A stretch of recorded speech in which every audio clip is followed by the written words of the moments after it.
The key to adding and subtracting decimals is you always want to compare digits of the same column value with one another. So you want to compare thousands with thousands, tens with tens, hundredths with hundredths, etc., etc.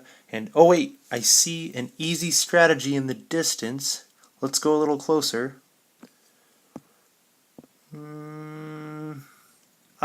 If you line up your decimals, you can just add or subtract like normal. For example, I could add 3.12 with 100.5 with 6.317. As long as my decimals are lined up, I can just give myself an addition problem and add like you normally would. Let's try a couple quick problems. Here we have 2.3 plus 1.62. So to start out, all I'm going to do is line up my decimals, 2.3 with 1.62, and then I'm going to add. Here I have a 2 plus, and remember when there's nothing here, it's like there's a 0. So here I have 2 plus 0 gives me 2.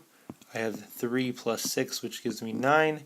I drop my decimal down, and then I have 2 plus 1, which is 3. So here's my answer. Alright, let's try this one. We have 112.1 minus 30.05. Again, let's start by lining up our decimals. 112.1. Now here I have 30.05. And this time we have subtraction. And remember, there's no number here, so I can just add a 0. Now recall, I can't do 0 minus 5, so I'm going to have to borrow from this 1 up here. So let's cross that out. This gives me a 10 here. I can bring down a 5, then I have 0 minus 0 is 0. Bring down my decimal.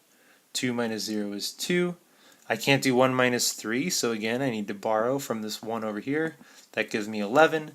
And then an 11 minus 3 is 8.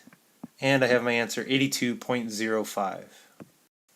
Let's do one more just because I love you guys so much. 0.21 plus 3 minus 2.8. Notice we've got a couple different signs here, so I'm going to start by just adding the 0.21 and this 3. That gives me 0.21.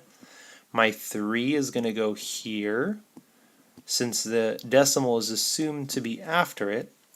And then I know nothing's here, so I can put 0. So now let's go ahead and add these. This is going to give me 1, 2, 3. So now my 0.21 plus 3 gives me 3.21. And I still have this minus 2.8. So now we have ourselves a subtraction problem. So let's line these up. I have 3.21 minus 2.8, lining up the decimals. Again, remember there's an automatic 0 here. This is going to give me 1 minus 0 is 1. Now I can't do 2 minus 8, so I'm going to have to borrow from this 3. 12 minus 8 gives me 4, bring down my decimal. And then 2 minus 2 is 0, so I get a final answer of 0.41.